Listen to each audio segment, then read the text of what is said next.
नमस्कार, मैं हूं आपके साथ सोनाली और आप देख रहे हैं महाराष्ट्र फाइल्स। इस खास शो में हम बात करेंगे महाराष्ट्र की बड़ी खबरों पर, लेकिन सबसे पहले नजर हेडलाइंस पर। ईडी के शिकंजे में उद्धव ठाकरे सरकार के एक और मंत्री परिवहन मंत्री अनिल परब के आवास समेत 7 ठिकानों पर हुई छापेमारी।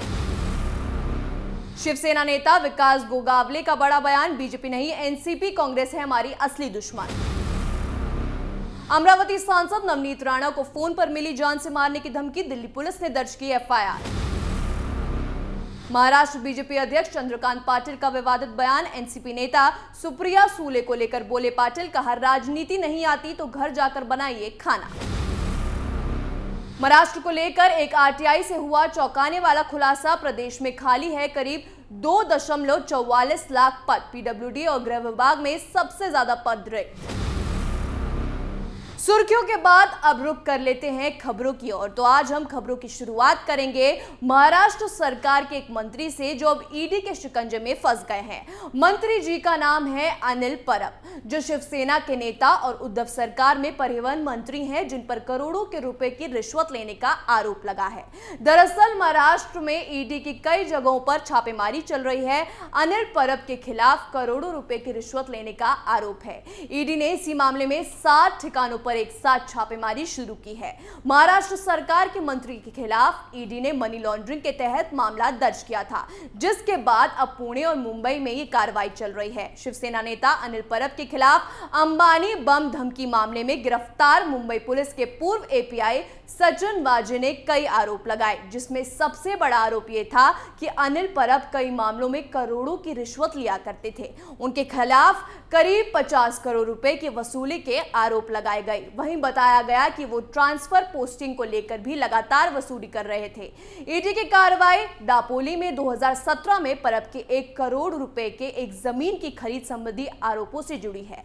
इस जमीन को 2019 में रजिस्टर किया गया था। इसके साथ ही एजेंसी कुछ अन्य आरोपों को भी जांच कर रही थी। वहीं इसको लेकर शिवसेना ने केंद्र सरकार पर हमला बोला है और ईडी का गलत इस्तेमाल करने का आरोप लगाया है। एक तरफ जहां महाराष्ट्र सरकार के मंत्री पर शिकंजा कसना शुरू हो गया है, तो वहीं शिवसेना के एक नेता ने ऐसा बयान दिया है जिससे सवाल खड़ा हो रहा है कि क्या अघाड़ी में सच में ऑल इज वेल है। दरअसल शिवसेना के युवा शाखा के नेता विकास गोगावले ने गुरुवार को एक बयान दिया। उन्होंने कहा, भाजपा नहीं राष्ट्रवादी कांग्रेस पार्टी और कांग्रेस पार्टी शिवसेना की असली दुश्मन है। गोगावले ने कहा कि क्षेत्र में बीजेपी का वोट प्रतिशत कम है, हम यहां अपनी पार्टी का विस्तार कर रहे हैं। महाड़ तालुका में बीजेपी का वोट शेयर कम है। एनसीपी और कांग्रेस पार्टी यहां हमारे असली दुश्मन है, क्योंकि वो शिवसेना कार्यकर्ताओं की तरफ से किए गए कामों का श्रेय लेते हैं। उन्होंने आगे कहा कि गठबंधन को खत्म करने की कोशिश की जा रही है। कांग्रेस के 4 पूर्व पार्षद और शिवसेना के 1 पार्षद पिछले महीने यहां एनसीपी के प्रदेश अध्यक्ष जयंत पाटिल की मौजूदगी में एनसीपी में शामिल हुए। हम अपने गठबंधन को बचाने की कोशिश कर रहे हैं, लेकिन वे इसे खराब करने के लिए काम कर रहे हैं, जिसके बाद सवाल खड़ा हो रहा है कि क्या सच में अघाड़ी में सब कुछ ठीक है। एक तरफ जहां शिवसेना के युवा विंग के नेता के इस बयान से अघाड़ी दलों की एकता पर सवाल खड़ा हो रहा है, तो वहीं दूसरी तरफ अमरावती के निर्दलीय सांसद नवनीत राणा को लगातार फोन पर जान से मारने की धमकी मिल रही है, जिस पर दिल्ली पुलिस ने उनकी शिकायत के आधार पर प्राथमिकी दर्ज कर ली है। अधिकारियों ने बृहस्पतिवार को इसकी जानकारी दी। आपको बता दें कि लोकसभा सदस्य नवनीत राणा को मातोश्री हनुमान चालीसा विवाद मामले में हाल ही में मुंबई की एक अदालत ने जमानत दी थी। वहीं नई दिल्ली क्षेत्र की पुलिस उपायुक्त अमृता गुगुलोट ने बताया कि नॉर्थ एवेन्यू थाने में भारतीय दंड संहिता की धारा 506 और 509 में प्राथमिकी दर्ज की गई है। राणा के निजी सहायक की तरफ से दी गई तहरीर के मुताबिक मंगलवार शाम 5:27 से 5:47 के बीच सांसद के निजी मोबाइल नंबर पर 11 कॉल आए और कॉल करने वाले व्यक्ति ने उनसे अभद्र तरीके से बात की और उन्हें गालियां दी। शिकायत के अनुसार कॉल करने वाले ने राणा को महाराष्ट्र आने पर जान से मारने की धमकी भी दी। शिकायत में कहा गया कि फोन करने वाले ने अमरावती के सांसद को धमकी दी कि अगर वो फिर से हनुमान चालीसा का पाठ करेंगी तो उनकी हत्या कर दी जाएगी।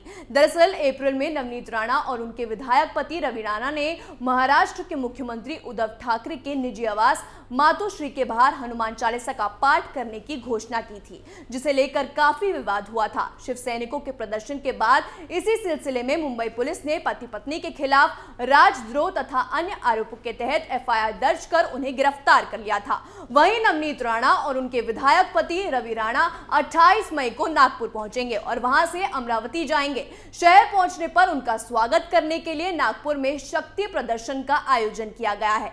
दंपति शनिवार को 150 किलोमीटर से अधिक की यात्रा के दौरान रास्ते में विभिन्न स्थानों पर धूमधाम और अभिवादन के बीच नागपुर से अमरावती जिले में अपने निर्वाचन क्षेत्र की यात्रा करेंगे।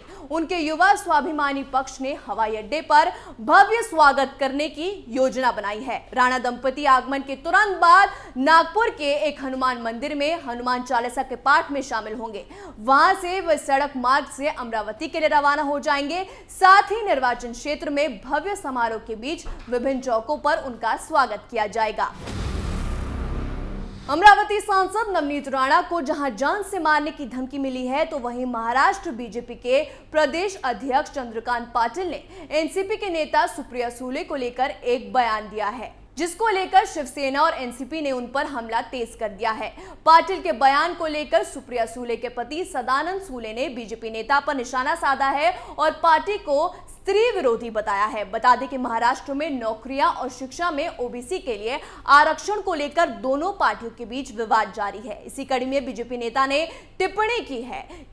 गौरतलब है कि सुप्रिया सुले ने ओबीसी कोटा के लिए आरक्षण की महाराष्ट्र की लड़ाई की तुलना मध्य प्रदेश से की थी। बीजेपी नेता इसी पर प्रतिक्रिया दे रहे थे। सुले ने पार्टी की एक बैठक में कहा कि मध्य प्रदेश के मुख्यमंत्री दिल्ली आए और किसी से मिले। मुझे नहीं पता कि अगले 2 दिनों में अचानक क्या हुआ और उन्हें ओबीसी आरक्षण के लिए हरी झंडी मिल गई। इस बयान पर पलटवार करते हुए महाराष्ट्र बीजेपी अध्यक्ष ने कहा कि आप राजनीति में क्यों हैं? घर जाएं और खाना बनाएं। आप राजनीति में हैं और आपको नहीं पता कि मुख्यमंत्री से कैसे मिलना है।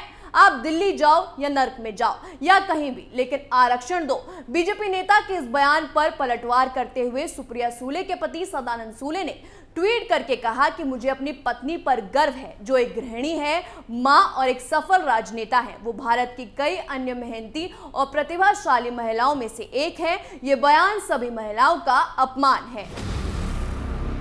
अब चलते हैं आखिरी खबर पर नजर डाल लेते हैं। इस खबर को शुरू करने से पहले हमारा आपसे एक सवाल है कि क्या आप जानते हैं कि आखिर महाराष्ट्र में कितने पद खाली हैं? सोचिए और कमेंट में जवाब अपना हमें दीजिएगा।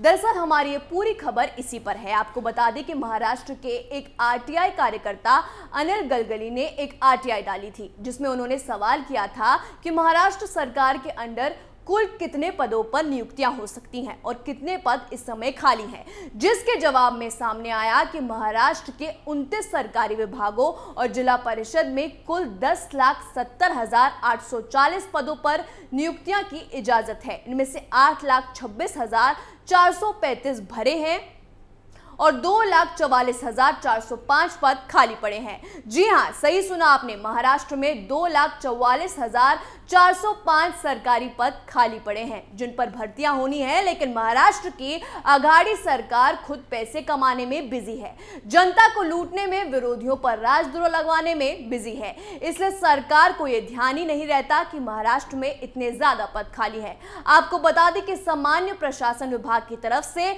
31 दिसंबर 2020 तक रिक्तियों की जानकारी दी गई है। आपको बता दें कि गृह विभाग में कुल स्वीकृत पद 2,92,820 हैं, जिनमें से 46,851 पद खाली हैं। वहीं पीडब्ल्यूडी के कुल स्वीकृत पद 62,358 है, जिनमें से 23,112 पद रिक्त हैं। कई अन्य विभाग हैं जिनमें पर्याप्त संख्या में पद खाली पड़े हैं। पूछताछ में खुलासा हुआ है कि मुख्यमंत्री और उप मुख्यमंत्री के अधिकार क्षेत्र में आने वाले विभागों में रिक्तियों की संख्या अधिक है। तो ये थी महाराष्ट्र से जुड़ी 5 बड़ी खबरें महाराष्ट्र फाइल्स शो में। आज के लिए बस इतना ही। कल हम आपसे कुछ और नई खबरों के साथ मुलाकात करेंगे। तब तक के लिए देखते रहिए कैपिटल टीवी। नमस्कार।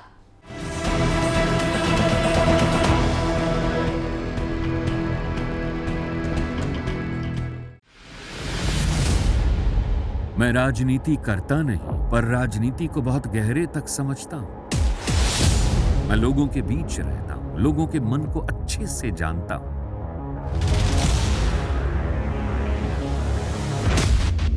पब्लिक और पॉलिटिक्स की हर नब्ज को खूब पहचानता हूं। संघर्ष की सियासत से सत्ता के सिंहासन तक मैं हर खबर से खरा सच निकालता हूं। ना कोई दौड़, ना कोई race. Capital B, Uttar Pradesh.